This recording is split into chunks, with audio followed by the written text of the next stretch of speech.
여러분, 넷플릭스 드라마 종말의 바보가 4월 26일 공개되었습니다. 일본 이사카 코타로의 소설을 원작으로 한 SF 드라마인데요. 총 12부작으로 해당 러닝타임이 거의 1시간입니다. 제가 여러분의 시간을 아껴드리기 위해 무려 12시간을 태웠는데요. 진짜 제 시간이 타버렸습니다. 해마는 3, 9, 찌. 이 드라마는 지구 종말까지 디데이 200일이 남은 시점에 사람들이 살아가는 모습을 그린 드라마인데 예고편을 보니 재밌겠더라고요. 드라마를 보고 여러분들에게 좀 재밌는 포인트를 알려드리고 싶어서 1편을 시청했는데요. 아쉽게도 재밌는 부분을 찾지 못했습니다. 그래서 2편을 시청했는데 찾지 못했어요. 그렇게 저는 12편까지 보게 되었습니다. 간단한 줄거리는 한반도로 다가오는 소행성, 충돌까지는 약 200일이 남은 시점. 세상은 점점 혼란스러워지는데요. 흉악범도 타락하고 범죄는 늘어만 가고 사이비 종교까지 믿는 사람들이 생겨납니다.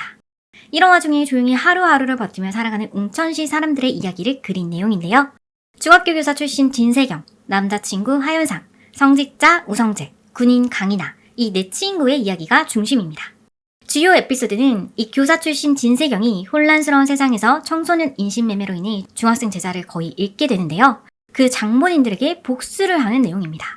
그리고 중간중간 웅천시 성당의 사람들의 이야기도 나옵니다. 결말은 돈 있는 자들은 해외로 떠나기 위해 비행기를 타고 가다가 추락해서 사망하게 되고 주인공들은 끝까지 인신매매와 싸우다가 하늘에서 우르릉거리는 소리와 함께 소행성에 충돌하면서 끝나게 됩니다. 후기를 보니까 보다가 중간에 포기하신 분들이 많은데 저도 아쉬운 부분이 있었습니다. 개인적인 저의 의견입니다. 1. 너무 길다. 굳이 12부작까지 만들어야 했나 라는 생각이 듭니다. 드라마가 루즈하게 전개돼서 회차를 줄였으면 좋았을 것 같아요. 저도 보기 전에는 SF 드라마라고 해서 좀 긴박하고 박진감이 있을 거라 생각했는데 되려 잔잔하고 고요한 드라마입니다. 2. 지구 멸망을 대하는 인간을 그린 모습이 아쉽습니다. 지구 멸망이 200일밖에 안 남았는데 범죄를 소탕하는 내용이 중심이라서 굳이 지구 멸망이라는 소재가 필요했을까라는 생각이 들었어요. 차라리 사람들이 각자의 방식으로 삶의 끝을 준비해 나가는 모습, 그런 인간 군상을 좀 더 긴박하고 현실적으로 담았으면 재밌지 않았을까요? 3. 스토리라인. 지구 멸망이 200일밖에 안 남았는데 사람들의 행동이 좀 다소 차분하거든요.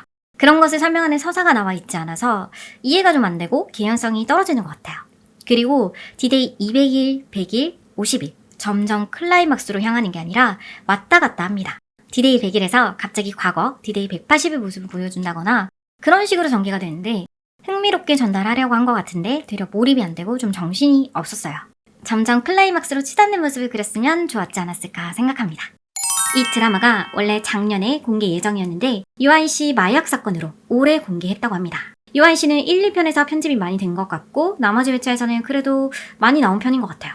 제작비가 300억 정도 들었고 출연진들의 연기력도 다 좋았는데 아쉽게도 드라마의 전체적인 평은 좋지 않습니다. 배우들의 연기나 유아인씨의 편집 문제는 아닌 것 같아요.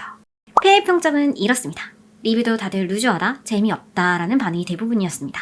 오늘 제 영상도 루즈해줄 수 있어서 여기까지만 할게요. 그럼 오늘도 행복한 하루 보내세요. 안녕!